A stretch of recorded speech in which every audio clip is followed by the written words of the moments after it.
Now we're going to get to the actual deployment part of the deployment pipeline. So let's start with something called feature toggles. So a feature toggle, it's a mechanism to allow different versions of the same system, same service to be simultaneously active. Basically, it's an if statement where the new code for a service is conditional, and so that the new service executes only when the feature toggle is on. If the feature toggle is off, then the old code is executed. In other words, if feature toggle, execute new code. If not feature toggle, execute old code. And feature toggles can get complicated. They can mess up your code. They can get nested. And so when you no longer need a feature toggle, you ought to remove it. And this allows us to make a distinction between installing and activating a service. So let's set the new code off. Let's install a new version of the service. And then when we're ready, we can turn the feature code, the feature toggle on, and then the new version of the system of the service will execute, not the old version. And if you want to undo it, you just retoggle, turn it off. And this is used in a couple different cases, and we'll talk about those. So first, let's talk about the deployment. So you're deploying a new version of an application, of a service, and it lives on a repository someplace. And at the moment, you have, in this example, 3 instances of a service executing, and you want to install a new version.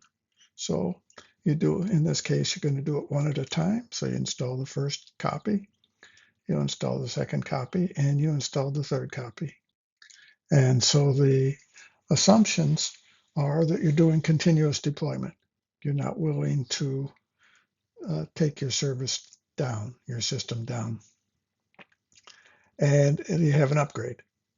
And the image to deploy it has been built and tested, and it's on a staging server. The current version of the service, Service A, is going to be replaced by the new version of the service, Service A prime. And there are n instances of Service A currently executed. In the example, we had 3. And you don't want to reduce the service to the clients during the upgrade. Again, continuous deployment. And that the deployer has the appropriate credentials to do this. We don't want just anybody to put a new version of the system in. And the goal is to take n instances of Service A prime and have those executing and no instances of Service A. So you replace n instances of Service A with n instances of Service A prime. And there are 2 basic deployment strategy. There's blue-green, also called red-black. And so you would create n instances of the new service, and you would route, once those n instances are installed, you would route the incoming messages to the new instances, and then you would drain and delete the instances of the old version of the service. So that's all at once. A second option is to do a rolling upgrade. So you would do these essentially one at a time or 2 at a time, anyway, some small percentage at a time. So you would allocate a new instance, you would install Service A prime into that, and then you would begin to direct requests to the new instance of Service A prime, and you would drain the instance of Service A and then destroy that. And you do this until all the instances have been replaced. And so there are 2 trade-offs. One is financial. So the resource utilization for the blue-green is that at the peak is you have to have 2 n instances, whereas because you have n instances of Service A, executing, and you create n instances of service A prime. So that's 2n. If you're doing a rolling upgrade, you do it one at a time, so you only have one n plus one instances, or if you're doing two at a time, n plus two, or so on. And so that's one of the trade-offs. That's financial. The other is what happens when an error occurs. Suppose you detect an error in service A prime when you deploy it. If you're using blue-green, you won't notice that until you actually have all of the instances there, and you then have to roll it back in one way or another. We'll talk about that in a minute. If you're doing rolling upgrade, then you might detect the error on the new version more quickly, and you can stop the upgrade. There's also a couple different types of partial deployments where you don't deploy everything at once. So there's something called canary testing, and there's another thing called A/B testing. So canary testing is named after the custom in the 19th century of taking canaries into coal mines. Coal mines are full of noxious gases, and canaries are more sensitive to these gases than humans. And so if the canary starts to show distress in one way or another, then the miners knew that there were noxious gases around. And so what this means is that in software terms, it's equivalent to what beta testing was in shrink wrap software, or beta testing is, I guess it still exists. And so you would designate a group of testers, and you would give them access to the new version. And you would allow that access to persist until you had some confidence in the new version. And then you could deploy the new version more widely. If you find errors, then you would discontinue the new version and go back to the old version. So that's a canary test. The question becomes, how do you find the canary? How do you find the testers? And there are a couple different ways. One is people can volunteer. So you have power users who would test it. Another is that you would do it by organization. So in Google, for example, the employees of Google never use the current publicly released version. They're always testing, and then they report any problems. A third approach is geographic. Okay, so we would have everybody in a particular geographic area use the new version. So how do you do this? Well, if you're using feature toggles, you do this by changing the discovery service. So you have the new version, and the discovery service, you put that new version in the discovery service, and then associate it with the particular class of testers. And if you're using DNS, then it would be a DNS discovery. If you're using containers, it would be an orchestration type of discovery. And then if the testing is complete, either you go back or you install the new version. So canary testing is a quality test. You're testing to see if the system works correctly. You have the new version of the system because you want to implement it. It's a path on the way to full implementation of a new version. There's also something called A/B testing, which is done by marketers. And that says, we have a new feature. How widely accepted is this new feature? Or I want to test different colors of my icons, for example. I would do that by setting up an experiment, and the experiment would have one group of users use the old version. Let's take the different colors. One group of users would use one color, another group of users would use a different color, and you would see who generates more business for you. So the classic story is the Google trying to decide which shade of blue to use in their response to queries.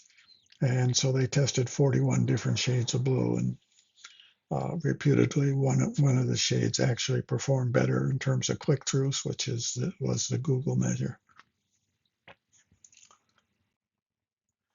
And this is implemented just as canary testing is done through the discovery services. You could also use feature toggles to control which version a user sees, both for A/B and for canary testing. So for some set of users, you would turn the feature toggle on for the new feature. For the other set of users, for all the other users, you leave it off. So the feature toggles then would be specific to particular user groups. Things don't always work out the way you expect. So you put a new version into production, and it may be that it doesn't work as well as you expect, either from a performance point of view, or there's some bugs that slip through the testing.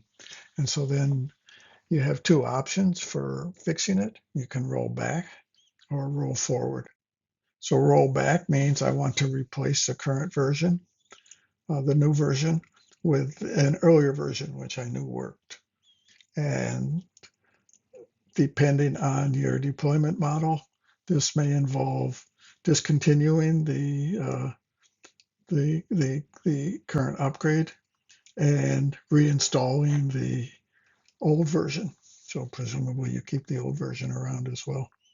If you're using feature toggles, it's a matter of turning the feature toggle off. So feature toggle off means I'm running the old version. Feature toggle on means I'm running the new version. So feature toggles make rollback easier.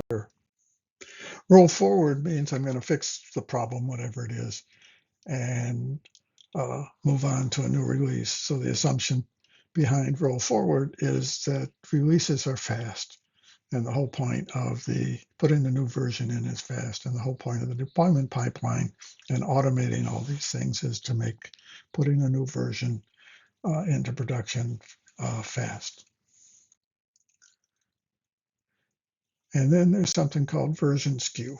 So now you're updating version A, and it has services, it has clients, services C, and it has dependencies, services D. And because you're using a microservice architecture, so the assumption is you're using a microservice architecture, and the other assumption is you're doing continuous deployment. Because you're using microservice architecture and you're doing continuous deployment, you have no coordination between the team that owns the service you're updating and its clients. Just to leave dependencies is the same, so we'll just talk about clients.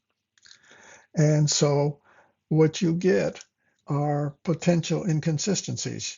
You would have in a rolling upgrade, you would have some set of instances that are running the new version and some set of instances running the old version, and they may be incompatible uh, in particular ways. So we distinguish two types of version skew. One is temporal inconsistency and one is interface mismatch.